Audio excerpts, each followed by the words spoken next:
इस वीडियो के अंदर हम लोग डिस्कस करने वाले हैं इंटीमेशन लेटर के बारे में जो 143 सबसेक्शन के अंदर आपको मिलता है। जी हाँ, तो जैसे आपकी आईटीआर प्रोसेसिंग होती है, आपको ईमेल के ऊपर डिपार्टमेंट की तरफ से इस टाइप का नोटिस या लेटर्स मिलता है। तो उसका मतलब क्या होता है, 3 टाइप के ये लेटर्स होते हैं। सीपीसी का ऑर्डर होता है, तो कब आपको एक्शन लेना चाहिए, कब आपको एक्शन लेने की रिक्वायरमेंट नहीं है।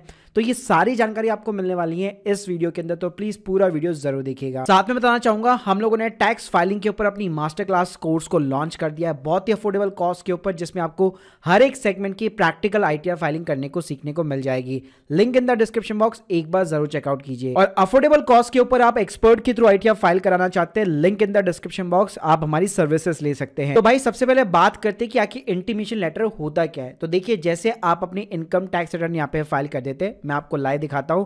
जैसे आपकी रिटर्न यहाँ पे फाइल जाती है तो वो जाती है अंडर द प्रोसेसिंग। जी हाँ, तो आईटी का एक डिपार्टमेंट है सीपीसी बैंगलोर करके, तो वो आपकी आईटीआर को प्रोसेस करता है।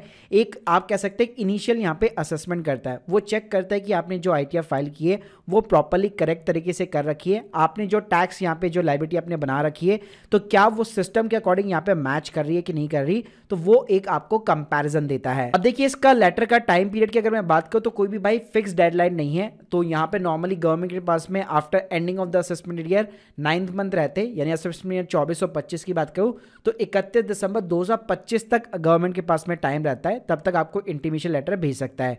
आईटीआर 1 जो 4 होते हैं काफ़ी जल्दी प्रोसेस हो जाते हैं, नॉर्मली 1 से 3 महीने के अंदर आपको इंटीमेशन लेटर मिल जाता है।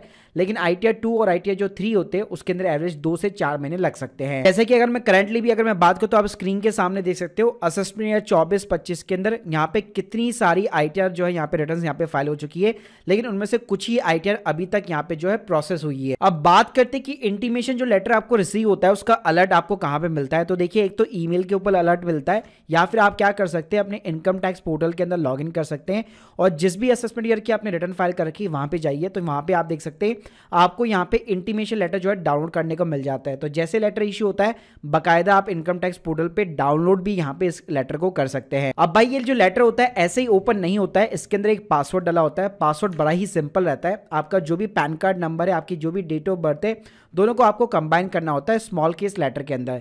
जैसे कि मेरा पैन कार्ड नंबर हो गया और उसकी के जो आगे के जो डिजिट है वो मेरी फुल डेट ऑफ बर्थ हो गई, ठीक है। तो जैसे इसको आप डालेंगे तो यहाँ पे आपका लेटर ओपन हो जाएगा। भाई ये जो लेटर भी होते हैं ना, वो 3 टाइप के कलर्स में आपको इश्यू होते हैं। पहला जो कलर होता है वो हमेशा ब्लू कलर रहता है। तो देखिए, अगर आपको इस टाइप का ब्लू कलर का लेटर यहाँ पे रिसीव होता है, जहां पे आप देख सकते हैं धारा 143 सबसेक्शन 1 के अंतर्गत सूचना यहाँ पे दी गई है, मतलब इंटीमेशन लेटर है, तो अगर ब्लू कलर के अंदर दिया हुआ है तो आपको कभी भी कोई भी एक्शन लेने की रिक्वायरमेंट नहीं रहती है, क्योंकि इस लेटर का मतलब सिंपल सा ये होता है कि गवर्नमेंट ने यहाँ पे जो भी बेसिकली टैक्स कंप्यूट किया है और आपने जो आईटीआर फाइल की है वो एकदम यहाँ पे मैच हो रही है। यहाँ पे स्क्रीन के सामने आप देख सकते हैं, यहाँ पे आपको ये ना टेबल दी होती है, तो दोनों के बीच में अगर आप कंपैरिजन करेंगे तो कोई भी आपको डिफरेंस देखने को नहीं मिलेगा।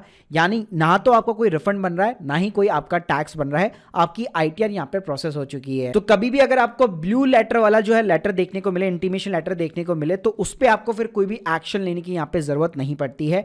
सिंपली तरीके से यहाँ पे process with the no refund no demand करके एक आईटीआर का यहाँ पे प्रोसेस आता है, इंटीमेशन लेटर मिल जाता है आपको, वहां पे कोई भी एक्शन नहीं लेना। दूसरे टाइप का भाई जो लेटर मिलता है वो मिलता है ग्रीन कलर का। जी हाँ, तो देखिए, अगर आपका कभी टीडीएस का रिफंड वगैरह बन रहा होता है तो आपको ग्रीन कलर का लेटर देखने को मिलता है। तो स्क्रीन के सामने आप देख सकते हैं इस टाइप का अगर आपको कभी भी ग्रीन के अंदर लेटर देखने को मिलता है, इसका मतलब है कि डिपार्टमेंट ने आपका रिफंड इश्यू कर रखा है। तो यहाँ पे भाई आप टेबल के अंदर देख सकते हैं जो भी आपने यहाँ पे आईटीआर बेसिकली फाइल की होगी as provided by the tax payer and as computed under section 143 subsection 1 के अंतर्गत, तो जो भी आपने यहाँ पे रिफंड क्लेम कर रखा होगा तो उसके अकॉर्डिंग यहाँ पे आप देख सकते हैं आपको यहाँ पे रिफंड मिला होता है।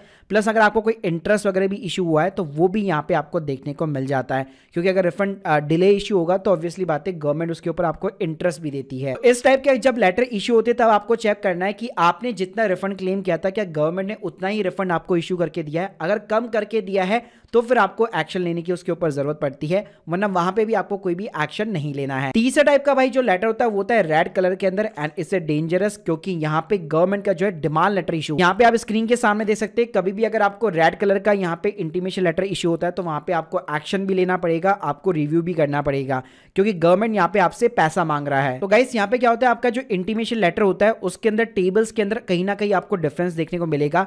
जैसे स्क्रीन के सामने आप देख सकते हैं यहाँ पे ये 1000 रुपए की डिमांड निकली हुई है। तो यहाँ पे क्या हो रखा है, क्लाइंट ने जो है यहाँ पे ITR फाइल कर दिया, उसके अंदर टैक्स का पेमेंट नहीं किया, जिस वजह से यहाँ पे जो है बेसिकली 1000 रुपए की यहाँ पे डिमांड निकाल दी डिपार्टमेंट ने इस लेटर के थ्रू। लेकिन लेट सपोज कई बार ये भी होता है कि आपने रिटर्न यहाँ पे जो फाइल की थी उसके अकॉर्डिंग जो है डेटा मैच नहीं हो रहा। जैसे स्क्रीन के सामने आप देख सकते हो, जैसे ये एक ITR यहाँ पे फाइल हो रखी है, जैसे 12 लाख की इनकम दिखा रखी है, लेकिन यहाँ पे आप देख सकते हैं सेक्शन 10 के अंदर जो अलाउंसेस थे वो यहाँ पे रिजेक्ट हो चुके हैं। जी हाँ, तो इस टाइप के कभी कोई अलाउंसेस डिसअलाउज कर देना, या फिर लेट सपोज आपने रिजीम जो है न्यू टैक्स रिजीम चूज की थी, टैक्स जो कंप्यूट हो रहा है वो ओल्ड टैक्स रिजीम के अंदर गवर्नमेंट ने करके दिया है, ठीक है। तो ऐसे कोई भी रीजन हो सकते हैं। तो यहाँ पे प्रॉपर मैं सजेस्ट करूंगा आपको एक टैक्स कंसल्टेंट को हायर करना चाहिए। आप हमारी सर्विसेज भी ले सकते हैं और आपको रिव्यू कराना चाहिए कि ये लेटर आपको क्यों इशू हुआ है, और उसी के अकॉर्डिंग यहाँ पे आपको एक्शन लेना चाहिए कि आपको रिटर्न जो है रिवाइज करनी है, रेक्टिफाई करनी है या अपडेटेड करनी है, जो भी आपके पास में यहाँ पे ऑप्शंस वगैरह अवेलेबल है। क्योंकि इस आउटस्टैंडिंग डिमांड के ऊपर आपको प्रॉपर रिप्लाई देना पड़ेगा, वरना जितना पैसा गवर्नमेंट आपसे मांग रहा है ना 1% पर मंथ उसके ऊपर इंटरेस्ट चार्ज होता जाएगा, जब तक आप रिस्पॉन्ड नहीं करोगे और जब तक उस डिमांड को आप क्लियर नहीं करोगे। गाइस अब आप लोग समझ के होंगे कि ये 3 टाइप के जो लेटर होते हैं, ब्लू के अंदर, ग्रीन के अंदर और रेड के अंदर जो इशू होते हैं, उन सभी का मतलब क्या होता है, उसके ऊपर आपको कैसे एक्शन लेना है। ग्रीन के अंदर और ब्लू के अंदर आपको एक्शन लेने की रिक्वायरमेंट नहीं रहती है जनरली, लेकिन जो रेड वाले हैं उसके अंदर आपको रिव्यू करना पड़ता है कि किस वजह से मेरी डिमांड यहाँ पे इशू हुई है। So guys hope you like this video, please subscribe channel. अगर आप हमारी सर्विस लेना चाहते हैं या कोर्स को ज्वाइन करना चाहते हैं, link in the description box. बाकी अगर आप लोग के कोई भी डाउट्स है कमेंट बॉक्स के अंदर जरूर बताइए। Thank you guys, thank you very much.